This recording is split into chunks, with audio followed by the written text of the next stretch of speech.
Let's face it, we're not welcome everywhere. This guide is for addicts of the weed and the bean who like to sit down with a good cup of coffee and enjoy a smoke. Let us begin our addict's odyssey at the very source of the Wells Road, where it parts with the rather more common Bath Road at the Three Lamps Junction in lovely Totterdown. All this should have been motorway. Like a traffic planner's wet dream, the M32 inner ring road was supposed to sweep through a decimated Totterdown. Henry Bradbeer, however, wouldn't move out of his little terraced Totterdown house, just a few yards from the current Three Lamps Junction, though all the houses around him had been flattened. By the time he did move out, local opposition had quashed the scheme. Local hero. I digress. The Banco Lounge does nice food and good coffee, but it's no use to us because there's nowhere outside to sit.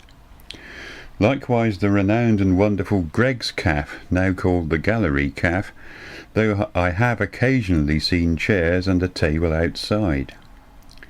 The Wells Road's first truly civilised coffee stop, then, is the imaginatively named Office. It used to be an office.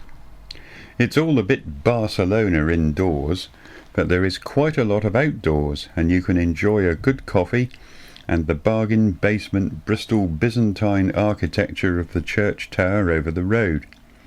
They also do tiny portions of delicious food. Next up is the A Cappella Cafe. Good coffee and fantastic pizzas. The first couple of times I visited, I enjoyed a smoke with my coffee outside. Then they went all holier than thou and banned smoking at all their outside tables, 6 feet away from one of Bristol's busiest and most polluted trunk roads. How childish is that? Not to worry. The warmly welcoming Duchess of Totterdown Cafe is just up the hill. Good coffee at good prices, and they might even bring you an ashtray. At some point in this profusion of addict-friendly coffee outlets, it is worth considering turning left and heading for the spectacular Arnos Vale Cemetery. There is an entrance off the aptly named Cemetery Road. The cemetery was opened in 1839 and is currently undergoing restoration. There is a great little cafe with a very nice terrace which serves good coffee. Do pop downstairs and take a look at the unintentionally hilarious animation of the old cremation process. You might even think about going left out of the cemetery's main entrance and over the otherwise undistinguished Bath Road to visit the stylish Boca Bar in the Paintworks Cultural Centre. Back on the Wells Road and further up the hill is the George, a proper old pub which smells of beer. Not stale, fresh beer. They've got one of those machines which is supposed to imitate the dark art of the barista.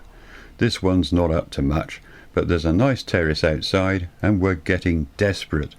There is no drinkable coffee for the wandering smoker for the best part of the next 2 miles. The Broadwalk shopping mall is on top of the hill, but it's all indoors. The Broadway Cafe on Broadwalk is run by my old friend Helen. There's seating outside, and if you want enough lunch for a family of 4 all on one plate for very little money, it's the very place for you. But the coffee is instant. Sorry, Helen. The natives of Hengrove must drink something else, because there is nothing at all till you get to Whitchurch. Here we have the sizzling Yeoman pub, which has loads of outdoor seating, even a heated smoking shelter, but only serves instant coffee. Enough said. However, over the road on Gilder Parade is the Café Rosa, which always has outdoor tables and chairs and serves a range of coffees. So, over the Saltwell Viaduct and on to Whitchurch Village. This is where I live. Richard and Sue Dean run the Music Box shop, and they have recently started to offer coffee, tea and cakes. Very nice it is too, and there is somewhere to sit outside and admire the traffic queuing up at the nearby lights while you puff away. Richard makes and repairs organs. That's musical organs. He won't be able to do anything for your liver or kidneys.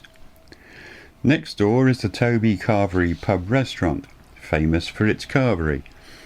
They have also got one of those infernal machines, but this one makes drinkable coffee. Plenty of seating outside, and there's a heated shelter hidden round the back. Heading out of the village and turning right will bring you to the Whitehall Garden Centre. Their restaurant does nice food and decent coffee, and there's a pleasant outdoor area, but their coffee is outrageously expensive. Come to think of it, I don't think I have ever spent more on a single cup of coffee anywhere. I mean, it's not like they occupy a prominent position on Bristol's historic harbour side. They are in fact just down the road from lovely Norton Malreward. Lovely Norton what?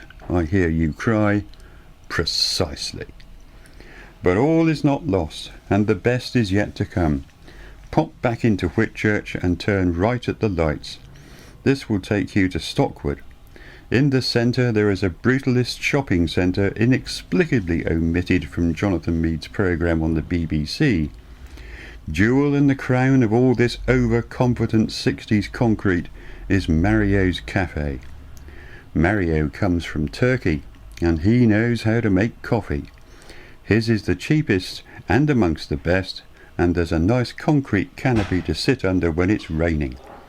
Pop in late morning and you might well find me there.